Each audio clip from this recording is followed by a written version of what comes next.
مختلف تجربات کو نہیں سمجھ سکیں گے اور ان کے سیکھنے کا عمل جو ہے وہ ناقص ہوگا. ناقص یعنی کہ معیاری نہیں ہوگا، اچھا نہیں ہوگا، بہتر نہیں ہوگا. لہٰذا بچے کی جسمانی نشو و نما تعلم کے عمل کے ابتدائی بنیاد فراہم کرتی ہے. جسمانی اور ذہنی طور پر بچے صحت مند بچے موضوع اور بہتر تعلم کے جو ہے حامل ہوتے ہیں. اب بچوں کی اگر جسمانی صحت اچھی ہوگی، ذہنی صحت اچھی ہوگی تو بچے تعلم بہت اچھا جو ہے اس کے عمل سے بہت اچھے طریقے سے گزریں گے. اب نمبر 2 ہے بچے کا گھریلو ماحول.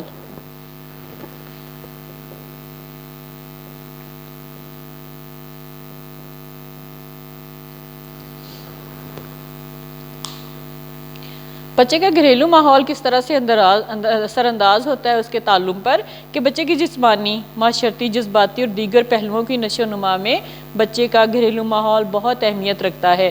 گھر کے تمام افراد اور اس گھر میں وقوع پذیر ہونے والی تمام سرگرمیاں بچے کا ماحول ہے.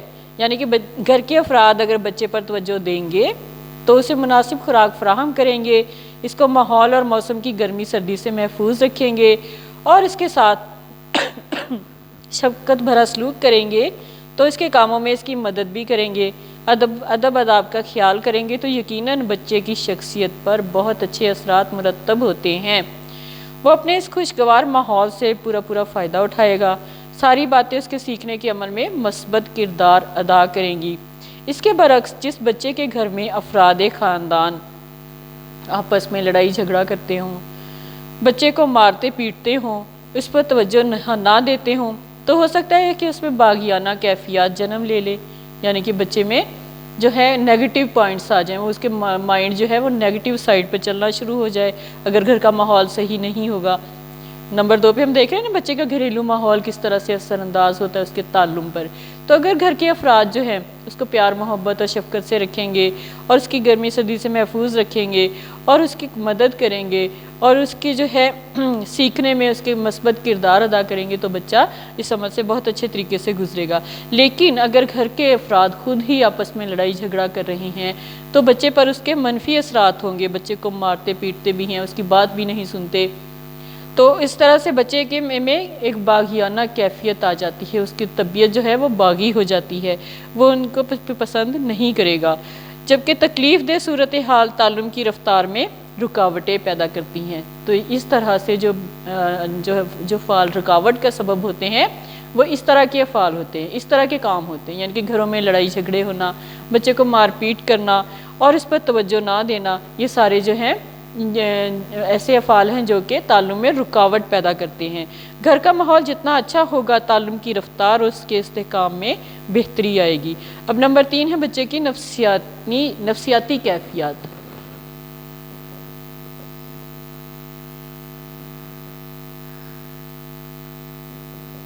نفسیاتی کیفیات. اب اس میں دیکھتے ہیں کہ کس طرح سے بچے کی نفسیاتی کیفیات جو ہیں وہ بچے کے تعلم پہ اثر انداز ہوتے ہیں. بچے کی نفسیاتی اور جذباتی نشو و نما پر بھی تعلم پر اثر انداز ہونے والے عوامل میں ایک اہم عنصر ہے.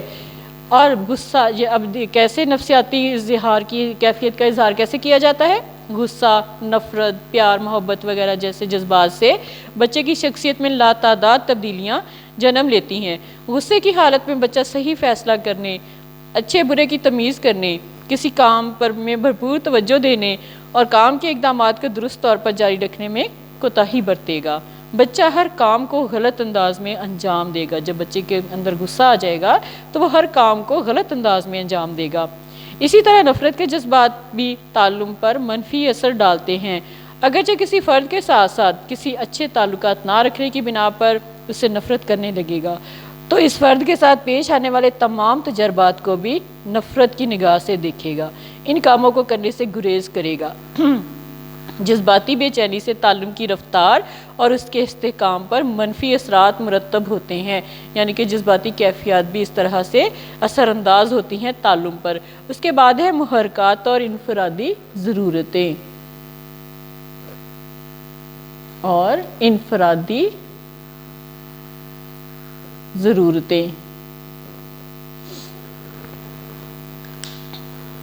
بچے کی انفرادی ضرورتیں بھی تعلم پر اثر انداز ہوتی ہیں. اگر بچے کو بھوک لگی ہو تو بھوک ایک منفی محرک بن جائے گی اور وہ جس تجربے سے گزر رہا ہوگا وہ اسے قبول نہیں کرے گا۔ بھوک کی ضرورت باقی دیگر محرکات میں زیادہ طاقتور محرک بن جائے گی، یعنی کہ باقی اس کے علاوہ جتنے بھی اس کے جو ضرورتیں ہیں، اگر بھوک اس کو لگ رہی ہے تو وہ ایک طاقتور محرک بن جائے گی۔ اس طرح اگر بچے کو سردی لگ رہی ہو، اسے کام کو سیکھنے میں آمادہ کرنا چاہیں تو وہ ہرگز اس کام کو سیکھنے کی کوشش نہیں کرے گا، کیونکہ وہ سردی اس کو لگ رہی ہوتی ہے، تو اس وجہ سے بچہ کام کرنے کے لیے بالکل بھی تیار نہیں ہوگا۔ ہر بچہ عزت و توقیر کا طلبگار ہوتا ہے، ہر بچے کو ضرورت ہوتی ہے کہ اس کے ساتھ عزت والا رویہ اختیار کیا جائے، اس کے ساتھ پیار محبت اور شفقت بھرا رویہ اختیار کیا جائے، تو کہ وہ کسی ایسے کام میں مشغول نہیں ہوتا جس کے کرنے میں اسے بے عزتی کا احساس ہوتا ہو۔ یوں اگر کوئی اس کی عزت نہیں کرے گا تو بے عزتی کرنے والے فرد کے ساتھ وقوع پذیر ہونے والے تجربات کو بچہ ناپسند کرتے ہوئے رد کر دے گا، یعنی کہ پھر بچہ جو ہے ایسے تجربات کو پسند نہیں کرے گا جو کہ جس میں اس کی بے عزتی ہوتی ہو، اور بے عزتی کرنے والے فرد کے ساتھ بھی وہ کام کرنا پسند نہیں کرے گا اور اس کو رد کر دے گا، منع کر دے گا۔ انفرادی ضرورتوں کے علاوہ محرکات وہ مقاصد بھی ہو سکتے ہیں جنہیں بچہ حاصل کرنا چاہتا ہو اور جن کاموں کو کرنے سے اسے خوشی اور راحت محسوس ہوتی ہو یا کام کرنے کے بعد اسے شاباش کے ملنے کا امکان ہو۔ لہٰذا یہ کام انفرادی ضرورتیں، تعلم کی بہتری اور اس میں استحکام کا باعث بنتی ہیں۔ تو آج ہم نے بیٹا دیکھا کہ کس طرح سے بچے کے اوپر بچے کے تعلم پر کون کون سی باتیں اثر انداز ہوتی ہیں، یعنی کہ سب سے پہلے بچے کی جسمانی کیفیات ہے کہ بچہ اگر تندرست ہے، اس کا جسم کا کوئی حصہ متاثر نہیں ہے، وہ کسی طریقے سے کوئی معذوری اس میں نہیں ہے، تو وہ تعلم کا اثر اس کے اوپر اچھا ہوگا۔ اگر بچے کے اندر کوئی معذوری ہے، پیدائش کے وقت کوئی ایسا واقعہ اس کے ساتھ پیش آیا کہ وہ کسی معذوری کا باعث بن گیا اور اس میں کوئی معذوری آ گئی، تو ایسے بچے جو ہیں وہ اس میں جو ہے تعلم کی رفتار سست ہو جائے گی، نہ ہونے کے برابر ہوگی، کیونکہ جب فرض کرے کہ اس کا ہاتھ ہی اگر جو ہے وہ بیکار ہو گیا ہے، وہ نہیں، اس میں طاقت ہی نہیں ہے، تو وہ بچہ کس طرح سے سیکھے گا؟ ٹھیک ہے، کوئی چیز پکڑ ہی نہیں سکے گا، تو اس طرح سے اس میں سیکھنے کی رفتار جو ہے وہ نہیں ہوگی، تو تعلم کی رفتار نہیں ہوگی۔ اسی طرح سے ہم نے دیکھا کہ نمبر 2 پہ ہے بچے کا گھریلو ماحول اثر انداز ہوتا ہے۔ گھر میں اگر بچے کے ساتھ اچھا رویہ اختیار کیا جائے گا، پیار محبت اور شفقت والا رویہ اختیار کیا جائے گا، تو اس میں سیکھنے کی رفتار تیز ہوگی، تعلم کی رفتار تیز ہوگی۔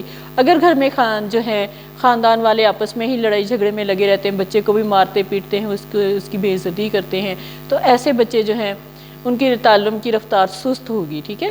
تو یعنی کہ گھریلو ماحول جو ہے یہ بھی اثر انداز ہوتا ہے۔ پھر بچے کی نفسیاتی کیفیت ہے کہ بچے کی یہ بھی بچے کے اوپر جو ہے اثر انداز ہوتی ہے کہ غصے کی حالت میں بچہ صحیح فیصلہ کرنے اور اچھے برے کی تمیز کرنا نہیں سیکھ سکتا۔ اور اس کے علاوہ محرکات اور انفرادی ضرورتیں آ جاتی ہیں کہ بچے کی انفرادی ضرورتیں بھی تعلم پر اثر انداز ہوتی ہیں۔ اگر بچے کو بھوک لگی ہو تو بھوک ایک منفی محرک بن جائے گی اور اس تجربے سے گزر رہا ہوگا تو وہ اسے قبول نہیں کرے گا۔ اور اگر اسے جو ہے سردی لگ رہی ہے، وہ کسی کام کو سیکھنے پر اس کو زبردستی آپ چاہیں گی بھی تو بھی وہ نہیں کرے گا۔ اور دوسری بات یہ کہ اس کو ایسے کاموں میں مشغول نہیں ہوتا کہ جس میں کرنے سے اسے بے عزتی کا احساس ہو۔ یوں اگر کوئی عزت نہیں کرے گا تو بے عزتی کرنے والے فرد کے ساتھ وہ کبھی بھی جو ہے وقوع پذیر ہونے والے تجربات کو بچہ ناپسند کرتے ہوئے رد کر دے گا۔ اور انفرادی ضرورتوں کے علاوہ محرکات اور مقاصد بھی ہو سکتے ہیں جنہیں بچہ حاصل کرنا چاہتا ہو اور جن کاموں سے اسے خوشی اور راحت محسوس ہوتی ہو۔ تو اب بیٹا اس کے میں تھوڑے سے MCQs آپ کو کرواتی ہوں، آپ ان کو نوٹ کر لیجئے گا۔ نمبر 1،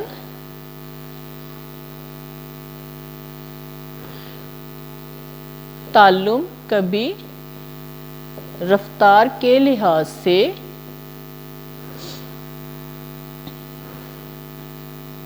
تیز اور کبھی ہوتا ہے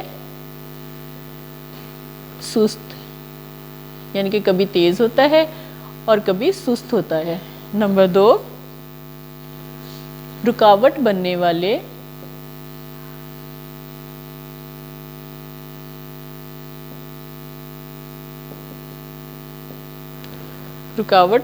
والے عناصر و عوامل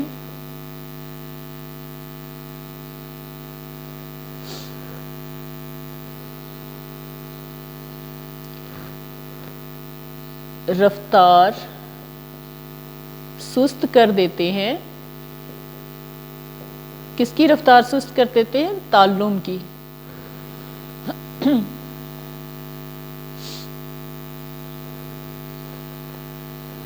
نمبر 3،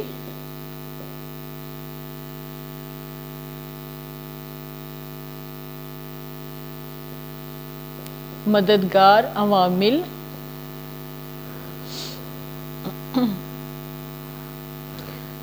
تعلم کی سہولت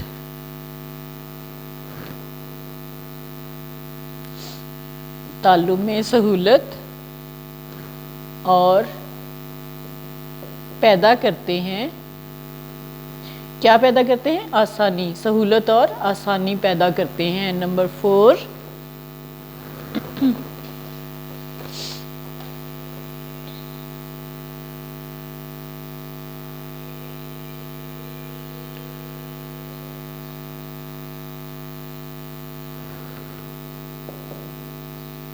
بچے کی دیگر پہلوؤں کی نشو و نما میں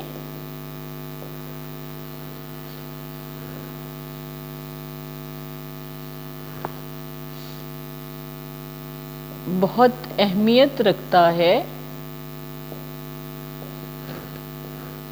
کیا اہمیت رکھتا ہے؟ گھریلو ماحول. نمبر 5،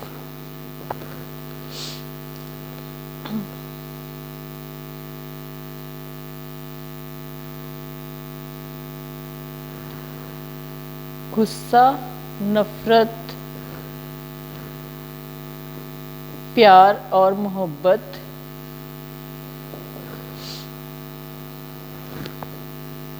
جیسے جذبات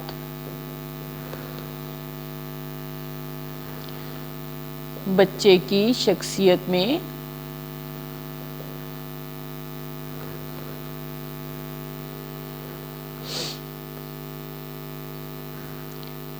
لاتے ہیں. کیا لاتے ہیں؟ لاتعداد تبدیلیاں، یعنی کہ بے شمار تبدیلیاں ان جذبات کی وجہ سے بچے میں آتی ہیں. تو یہ بیٹا MCQs ہیں، ٹھیک ہے. ان کو آپ نے یاد کرنا ہے اور اسی ٹاپک میں آپ نے خود سے 5 MCQs بھی بنانے ہیں.